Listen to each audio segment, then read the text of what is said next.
Today we're going to be looking at the Vietnam War. We're going to be examining the political involvement of the United States, France, and Vietnam itself.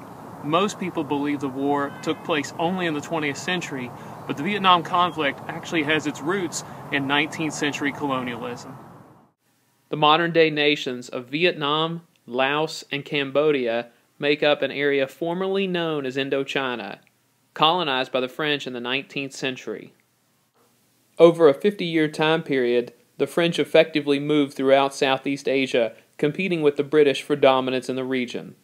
The indigenous people, however, were resentful and eventually resistant to the French. They had been exploited through the use of their natural resources and been forced to accept a religion in which they did not believe. Among those resistant to the French was this man, Ho Chi Minh. Ho had spent time in the United States, Great Britain, and France and truly believed in their democratic ideals. At the end of World War I in 1918, Ho traveled to the Paris Peace Conference in an attempt to gain an audience with Woodrow Wilson, the American president who believed in the idea of self-determination. This concept by Wilson asserted the idea that the people of any given nation should determine who rules it. Unfortunately for Ho Chi Minh, world leaders were too busy determining how to carve up Europe rather than to listen to his problems. French occupation of Indochina lasted until the late 1930s, when Imperial Japan invaded Southeast Asia and took control of Indochina. The French were in no position to defend the colonies as they were being overrun by the Nazis. After the defeat of the Japanese in World War II, Ho Chi Minh sent a telegram to the United States asking for the support of American President Harry S. Truman in recognizing Vietnamese independence. Truman had a high opinion of Ho, referring to him as, quote, a sweet man. Opinions in the United States about Ho Chi Minh quickly changed after the unexpected fall of China to communism in 1949. American fears about the worldwide spread of communism became manifest in what was known as the domino theory. This idea suggested that if one nation, no matter how small, fell to communism, others would soon follow in succession.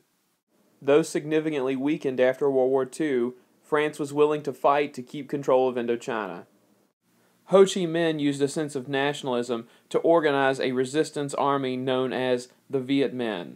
This army used conventional and guerrilla tactics in order to frustrate and ultimately defeat the French army.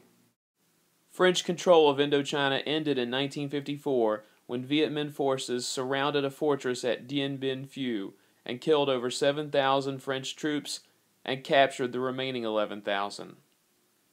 World leaders met in Geneva in 1954 to discuss the fate of Indochina and negotiate an official treaty to end the war. It was decided that Indochina would be broken up into 3 independent states: Laos, Cambodia, and Vietnam. Vietnam, however, would be divided up temporarily into North Vietnam and South Vietnam. North Vietnam would be controlled by Ho Chi Minh and his communist forces, while South Vietnam would be non-communist and led by Emperor Bao Dai. He would be quickly replaced, however, by Ngo Dinh Diem, a politician popular with the United States for his pro-Western views and his Catholic faith. The division of Vietnam, however, was only to be temporary.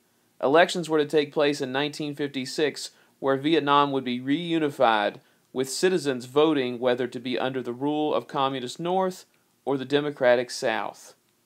The promised elections of 1956 never took place. The United States realized that the enormous popularity of Ho Chi Minh in both the North and the South would have easily won him the elections. Because of their refusal to support the elections, the United States was seen as replacing France as the new imperialist enemy of Vietnam.